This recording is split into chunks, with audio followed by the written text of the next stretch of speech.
Tell him to tell his priests that they are subject to the one true Pope, His Holiness in Rome.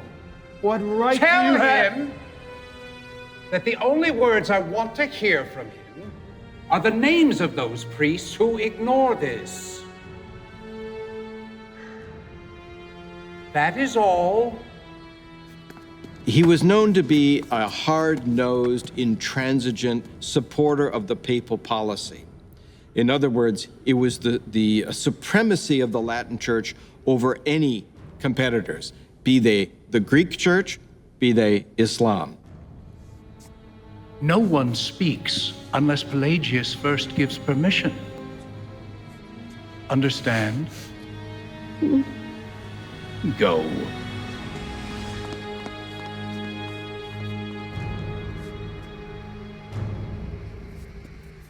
After the sacking of Constantinople, Pope Innocent III vows that the next crusade will be under strict papal control. He sends an order to the priests throughout Europe to recruit a new army. One of the most successful preachers was a German priest named Oliver of Paderborn. He was a cleric. He was involved in preaching the crusade, a very intelligent man, very pious man. He was also technically minded because he designed some of the war machines used during the crusade. A strategic decision was made by the Christian leadership to attack Egypt. If we could control that trade route, we would be rich people. If the Crusaders conquer Egypt, they can easily take Jerusalem. And if powerful Egypt falls, the Muslim Middle East will likely fall with it. Only one thing stands in their way: a fortress city called Damietta at the mouth of the Nile. The Crusaders could not sail through the Nile unless they took the town. So if you were to control Damietta, you almost control Egypt.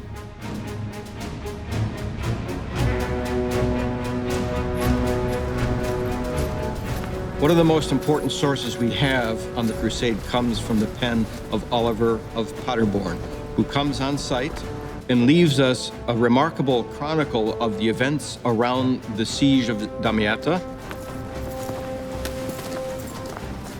The capture of hostile land was achieved without any loss of blood. Upon coming to shore, a few Egyptians approached, but a Frisian struck one dead with an iron spear, and the rest fled in terror.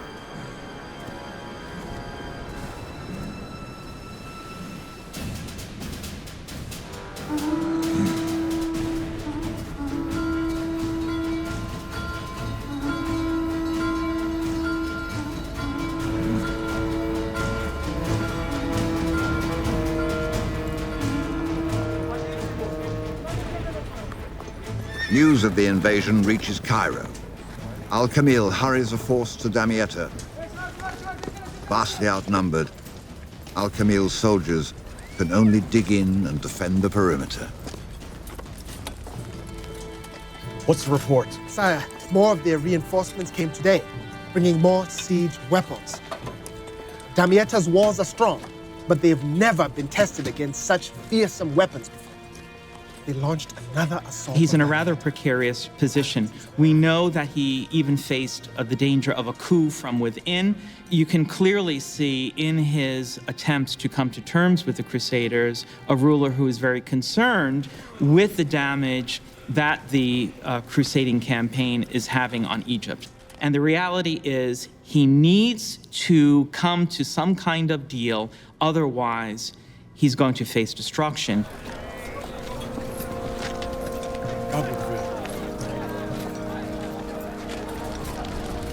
The war racks Egypt for 2 years.